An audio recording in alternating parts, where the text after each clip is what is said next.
Hello and welcome to this Q&A event hosted by the Somerville Ward 5 Democratic Committee. This meeting is being recorded for later publication by the Ward 5 and Somerville Democrats. With less than 3 months to go until the primary election on September 6th, the committee is pleased to welcome Representative Erika Uyterhoeven to take questions directly from committee members about your experience, values, and agenda for the Commonwealth. To start, I'll give you about 5 minutes for opening remarks. If you go a little over 5 minutes, I'll try not to cut you off, but please try to keep it as close to that as possible. Then after your opening remarks, we'll open the floor to members of the committee to get on stack and ask questions of the candidate. At that point, we'll be a little more strict on timing, but for now, I'd like to welcome Representative Erika Uyterhoeven to take it away for your opening remarks. Thank you so much, and thank you all so much for being here and having me. My name is Erika Uyterhoeven, and it has truly been an honor of a lifetime to serve as your state representative here in Somerville. I'm excited to share a summary of my work and to discuss the next steps ahead of us. So 2 years ago, when I ran to be your state rep, I made a commitment to you to fight for transparency and accountability so that together we could transform the State House to pass progressive policies to build a Commonwealth in which every one of us lives with dignity and respect. I am proud to share with you all that I've delivered on this commitment. At the very beginning of my term, through working with many of you, we passed the first substantial changes to House rules in over 17 years. These changes ensure that a majority of committee votes are available online and have greatly increased transparency. Transparency and accountability is not only about public access to information on what we do, it is about your agency and your voice in the legislature. I'm incredibly proud of the thousands of voters like you who organized and mobilized in over 100 of 130 Democratic state rep districts to demand a legislature that passes policies centered on our progressive values. After the rules, we kept our momentum going, and through this robust statewide organizing infrastructure, we have made material differences in so many of our neighbors' lives through passing progressive legislation that prior to this session remained stagnant for years, if not decades. I will summarize 4 issue areas now. For immigrant justice, despite passing no laws to protect immigrants during all 4 years of Trump's presidency, Massachusetts has finally passed the driver's license bill this spring. On climate change, we saw no progress for over 8 years since the Global Warming Solutions Act until this session.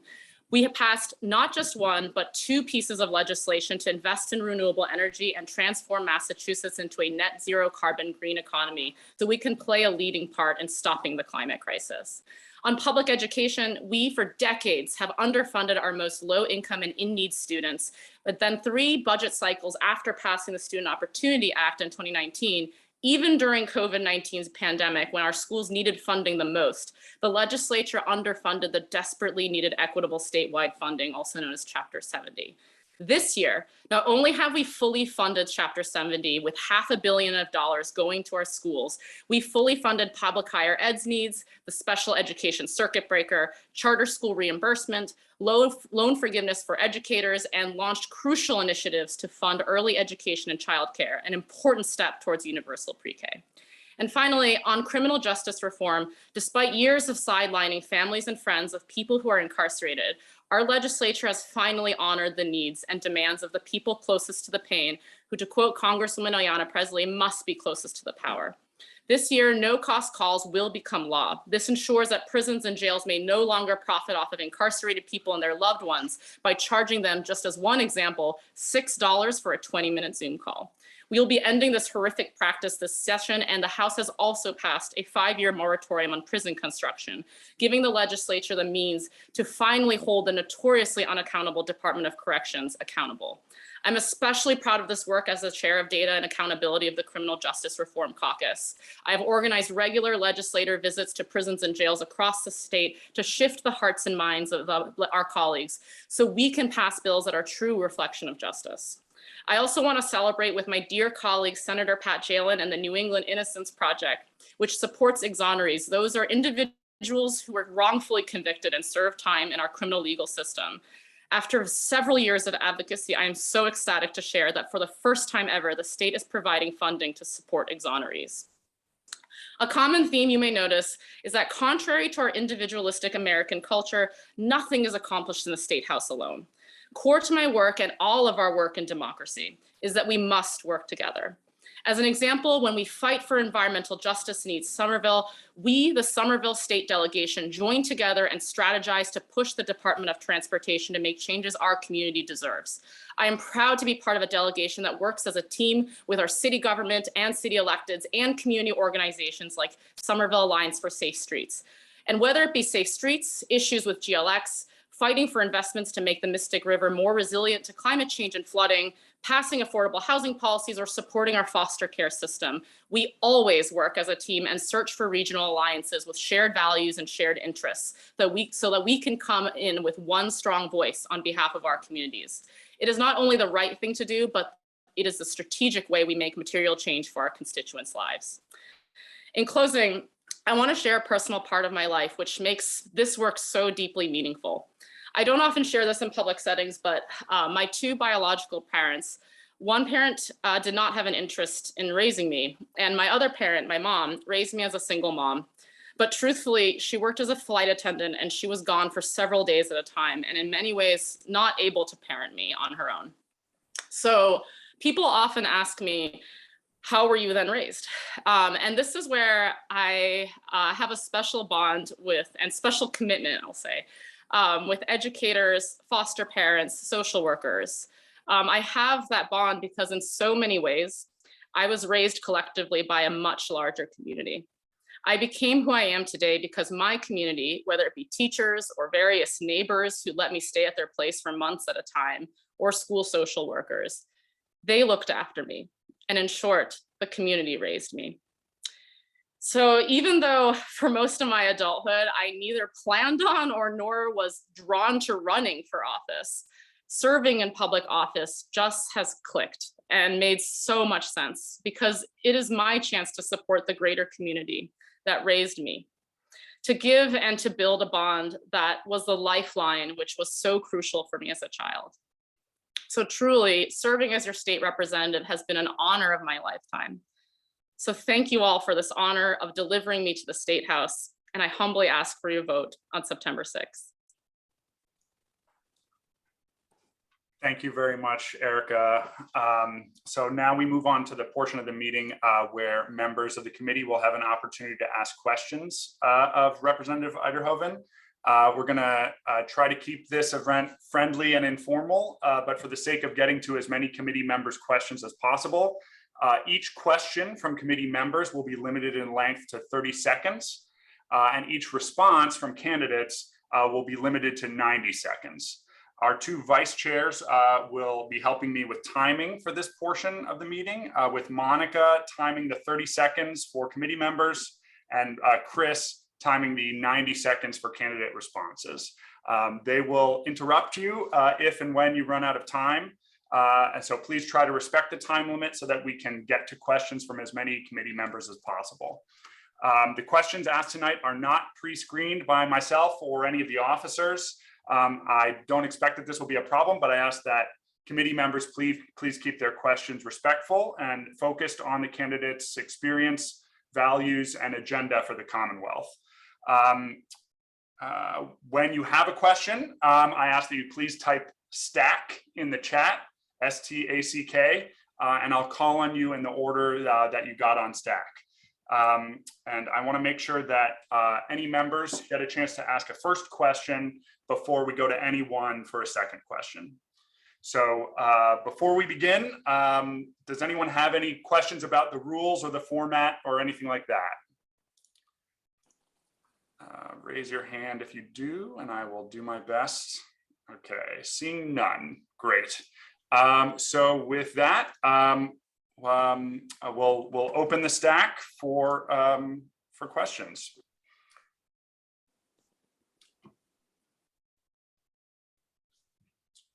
All right, so I see Olivia is up first. Go for it. Hello, it's good to see you, Erika, again. I just wanted to talk about transparency and like if you see more of a role of like social media and how you can get the word out to younger voters about like what's going on at the State House and how they can be more involved. Yeah, thank you. No, I think there's totally a role for that. And there's, a need, particularly a big extension of transparency, right, is also just accessibility. Accessibility means different things for different age groups, for different populations, for different communities. And it's just so critical that we have this line of communication and an openness and clarity between us, the legislators, and our communities. So I'll just share as like a fun little anecdote. Like there was apparently, I don't use TikTok, but people have used TikTok to like spread the word of what's going on in the state legislature, which is pretty amazing. But that is something that's certainly a role to play, right? And I think that's something that, I have tried to think of various creative ways to think outside the box. And I've also will share that like, I've done a lot of work with the House clerk. He's an incredible person who really is trying to push for ways for us to be able to interact with the legislature more effectively. Certainly there's a lot of work to do on that front, but I think that, getting narratives out there. I'll also share too, like I use social media a lot. I also use a newsletter, which is sometimes people's preferred way. And I also try to publish regularly in the Somerville Times or in local papers, and really any paper that will allow us to push, narratives around what is happening in the State House and really the inner workings of what's going on as well. So I love the question. And yes, absolutely. I think there's a role in many mediums. So Thank you. Thanks. So up next, we have Mark Gallagher. Hi, Erika. I'm wondering, in terms of your first term, what has surprised you the most? What surprised me the most? I mean, honestly, like the surprise, oh gosh, there's so many. But I would say the thing that really surprised me is just like how much we can make a difference, and it can be something so small to something so big. I mean, I'll just share because I know, 509 really appreciate, and it's just like the partnership that we have to work together with advocacy and get things done. I'll just share like a little piece of that, like, working with 509 on Social Worker Appreciation Month and bring legislators together to listen to the stories of what social workers were facing in this time of COVID and this time of this heightened, really, devastating placement crisis, right? Following those meetings that we had and getting things in front of, members of leadership, as well as getting support from other members and working with the, foster care caucus, we were able to get a commitment from Mary Lou Sutters to fund social worker techs. Like, it's just like amazing to see, like, we do this and then this happens and then like these actual material changes can occur. And it can be really, it's never like a rhyme or reason to predict when and how things will happen, but it has been incredibly rewarding to be able to work in community with people and then push for these material changes. So that's been really the most surprising thing for me. Great, thanks. Next up, we have Enid. Yeah, thanks, Nate. Erika, nice to see you here. I was wondering if you could talk a little bit more about protecting residents from displacement and helping and confronting poverty through funding for CAS. If you could talk a bit more about what you've been doing, that would be great. Thanks. Absolutely. No, yeah, I will say one of the pieces of this role, right, is constituent services. Every month I get calls from constituents that are facing displacement. They are not able to pay for rent. I could talk about Walnut Street, Vinyl Lab, Central Street, Summer Street. There are all these various buildings that I know across the district that there are tenants and also residents, right, homeowners who are saying we can't stay here anymore. So one of the things I'm incredibly proud of was I worked with Senator Jalen to secure funding for CAS. This was unprecedented amount of funding that we were able to support organizing, which we've seen kind of over and over again, right? Whether it's the Know Your Rights campaign. Nicole Eigbrecht has been doing incredible work as the director of organizing there. She is also working on a number of initiatives along with her team that were all possible because of this funding that we were able to secure. Just to share a few other things coming up in addition to like eviction support, and they are the go-to people, by the way, I reach out to when we have an issue with a landlord and are trying to negotiate these rent increases to be less, less big so that these tenants are able to stay. They are working on things like an tenant organizing toolkit and workshop, which I'm really excited to work on, as well as an incredible display based on the book Evicted. So people get a sense of like, what is that experience to get evicted? That's something that's very foreign to us. So there's all these incredible initiatives that CAST is able to do with that funding. I'm very excited to support that. Great, thanks. Thank you. So next up, we have Jack Pernick. Hi, Rep. Good to see you. I want to ask about housing. I think we all kind of agree housing's a huge issue. What can we do to kind of improve the stock of housing, increase the stock? Is that something that we should be focused on? Is that a long-term thing? But what can we do essentially to increase our housing stock? Yeah, absolutely. I mean, that is a huge thing. I will say we need to both, and it's funny because we just had a hearing in the Revenue Committee today about the transfer fee, specifically for Boston. It's fairly similar to Somerville's and many other cities, but I think the Metropolitan Area Planning Council made a really important point, which is that we both need to increase stock of housing and increase the stock of affordable housing. 4 in 10 renters in Boston, in the greater Boston area, pay over 50% of their income in housing. That is outrageous. That is what we call rent burdened and housing cost burdened. That needs to change. And so the number of things we can do, certainly there are things like the MBTA's community plan that increases zoning, right, in terms of areas near transit areas. So like GLX is a great example of that. I think that's something that's going to help push that forward. I will say also that the transfer fee is so critical. That funding to the Affordable Housing Trust at the municipal level can help enable a number of developments that would not have taken place if it weren't for that funding. And I'll say that, Boston, Somerville has shared an immense wealth of data and analysis and evidence that this funding source works, and it works really effectively. So that's something that I'm really a huge proponent of, as well as, of course, tenant opportunity to purchase, which ensures stability. So these are all tools that we need to be putting in place to ensure that we both increase the affordable housing stock and housing stock overall. All right. Next up, we have Tessa Bridge. Hi, everyone. Excuse me.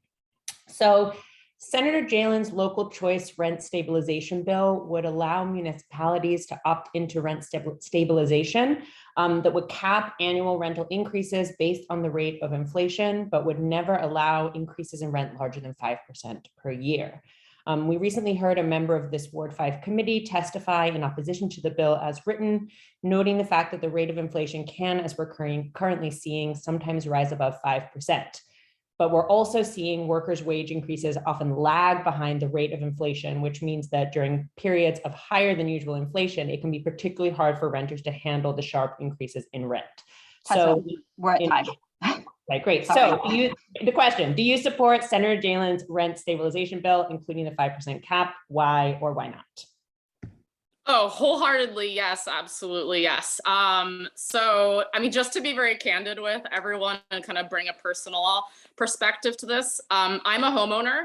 I have rent control. I pay a fixed amount of money for my mortgage every month for 30 years. And at the end of those 30 years, I then have a house. I believe everyone should have the same privileges that I have, at least some of them. Most people don't get to have a house after renting for 30 years, as far as I'm aware. So I think that that's something that stability is so important. And certainly, right, because of inflation, right, I, as a borrower, and I have an immense amount of housing debt, right, benefit from high inflation rates, and except nobody's complaining about that. But then there's this whole issue with if there's higher inflation than this 5% cap, God forbid renters pay a smaller, amount of money in rent, proportionally because inflation went up. I think it's just absolutely critical that we have rent stabilization. It's something that, like I will say that, like, economically speaking, right, there are an immense cost to having housing stability. Housing is not like any other market that we've seen, we have anywhere else in society, right? Because stability is so important, because employment, education, your ability to access food and all of healthcare and all of these other resources first start with housing. So having stability is absolutely critical, and I wholeheartedly support Senator Jalen's bill. Right. So next up is DJ Cronin. DJ's the last one on Stack. So if other folks have a question, please type Stack in the chat to get in line. But over to you now, DJ. Thanks. How you doing, Erika, Representative? You've been a prominent advocate for greater transparency in Massachusetts government since well before your election to the House. How do the House's existing practices and procedures harm constituents and constituents' interests? Oh boy, it's I'll say as an advocate before I entered this role, I thought that these demands for transparency were pretty reasonable. Now that I'm on this side, and actually this answers Mark's question a little further, the rabbit hole is certainly deeper than I imagined. So I'll just say a few examples of that that I discovered during my time here as a rep. Oftentimes, a lot of legislators do not know what they're voting on because of how quickly bills go through the legislature. We have very little time to understand, and we have very little infrastructure in place. Certainly things like the Progressive Caucus help, but there have been many occasions where people are like, what are we voting on? Are we supposed to vote yes or no? What is it, right? That is an immense disservice to our constituents. We run on clear policy issues with clear values, and we are sent to the State House to represent your values and your issues and your interests, right? If we don't know what we're voting on these material changes to the law, that is incredibly harmful. The other thing I'll say too is around access to constituents. There is a deep need, I think, that reps need to be engaged with their constituents, figure out ways to reach their constituents. And I think that's something that, that's part of transparency, right? That we have a lot of work to do on. And I really try to, work with my colleagues to increase that practice of reaching out to our constituents in a really meaningful way, because that communication needs to be there in addition to the fact that we ought to know what we're voting on. Thank you. Right. So next up, we have Mark Niedergang. Thanks, Nate. Erika, you're very outspoken and I would say aggressive in pushing the policies that you believe in. And personally, I happen to like that. That's been my style too. But let me ask you, what kind of pushback have you gotten as a result of that, both in the legislature and from your constituents? And what have you learned from that pushback? That's a great question. Oh, sorry, go ahead. No, hopefully more than I learned when I was in. No, okay, I'll say, so to answer the question around pushback with constituents, I think that's really important, meaningful work. I have had many deep conversations with voters around issues that we stood on opposite sides of. And that is honestly the beauty of democracy. It's not easy, but it's so important. And so when electeds say like, gosh, I can't vote on this even though I agree with it, but my voters don't agree, I'm like, that's part of our role to communicate why we support issues. Like that is part of advocacy. So I've actually learned immensely from having these deep conversations with constituents where we just come out on opposite sides and we do it in a really respectful way. And that's something that's always been core to who I am and how I interact in this world, right? Is that we can disagree on things and we are hard on ideas and we are soft on each other, right? As people and human beings, we all deserve that respect. And so I've really actually enjoyed that process and doing that door to door with constituents who say, I really don't like what you did and this is why. In terms of the legislature, I mean, certainly, right, there's a trade-off, right? I mean, we kind of have like opposite ends of the spectrum of you can either be like a firebrand and always taking shots, or you can be someone who is always agreeing with the speaker every time. I would say that almost no one who represents Somerville is in this spectrum, and it's a certain trade-off we have to take. I mean, I've certainly, I think there is things like, oh, I'm running out of time. Okay, I'll leave it at that. But I think that that's something, a trade-off that we always have to negotiate in the legislature, and I commit to doing that in a strategic way as possible. Thanks, Erika. So I see Mark has gotten on stack again, but I just want to give an opportunity for anyone who has maybe not asked a question yet. We started around 5 after, so I'm going to allow a couple more questions here. Maybe I'll jump on while we wait. I've got a question about the Criminal Justice Reform Caucus. I wonder if you could just talk a little bit about what the role of the Criminal Justice Reform Caucus is, what has visiting various correctional facilities across the state taught you, and what should be done to increase transparency in the DOC and move us toward a less carceral, more abolitionist future? I'll say, I mean, it's been a true honor to be part of the Criminal Justice Reform Caucus. I'm part of a number of caucuses, but this is by far one of the most strategic, nimble. We try new things. There's a great level of trust among legislators. So I'm just very excited to be part of this. And part of the caucus's work is doing these regular visits, or I sometimes call them sting operations, which is we show up to the DOC facilities unannounced. And that has, doing ththese regular visits certainly changes their behavior, but it's certainly not enough, right? In terms of what I've learned, oh gosh. I mean, I'll be totally honest with you all. I actually was really scared to visit my first jail and prison. I was scared because it is scary to face the truth. But once I did it once, I couldn't stop staring at what was the truth facing us. And just because we are refusing to look away doesn't mean that things are not happening behind those walls. And it is frankly outrageous and, just human rights violations all the time. And so a lot of the work that I've been doing is trying to encourage legislators who have never visited a facility before to come with us so that they can make up their mind for themselves on what is best.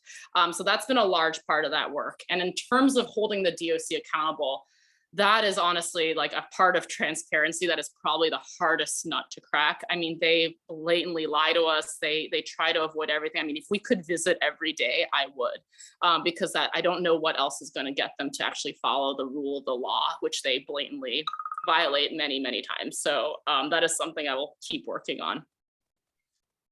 Thanks. All right, so I don't see anyone else on stack for a first round. Maybe I'll just give one last chance here. If there's anyone who hasn't asked a question yet who would like to get on stack.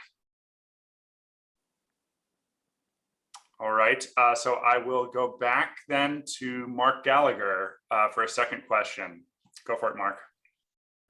Thanks. Mark Niedergang's question kind of reminded me in terms of maybe thinking in terms of what's your relationship like with the current leadership? Mm-hmm. Yeah, I think I have a very respectful relationship with them. I mean, I will say, right, power understands power. And, I will say that leadership knows the kind of district that I represent. And they understand that when I come to them saying, hey, I got 100+ emails and phone calls about election day registration, I just have to go swinging and I hope you'll understand why. And here are my reasons. They are always receptive to listening. And, I think that that's something that to me, clear communication and clear, respectful communication, it doesn't mean that they're always happy with me, right?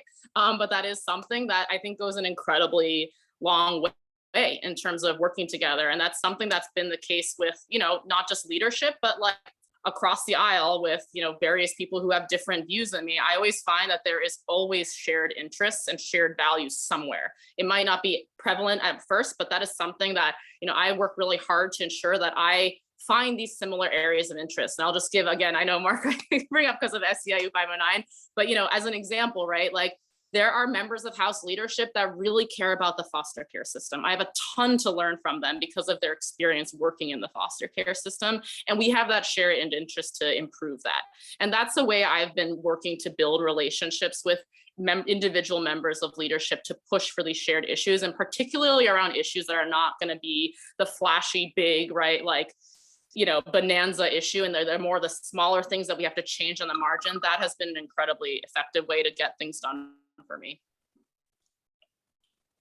All right, thanks. So I think I'm going to do one more question here. I see DJ got on stack again, but Harris, who has not yet asked a question, is on there. So with apologies, DJ, I'm going to go to Harris for what I think will be our final question of the night. Go for it, Harris. Well, I was knocking you off the docket there, DJ. Well, okay. I mean, I sort of want to follow up on Jack's question about housing stock, how we increase housing stock. But I think we have to be very specific here that, the most generous set-asides you ever hear about these days are 25% affordable.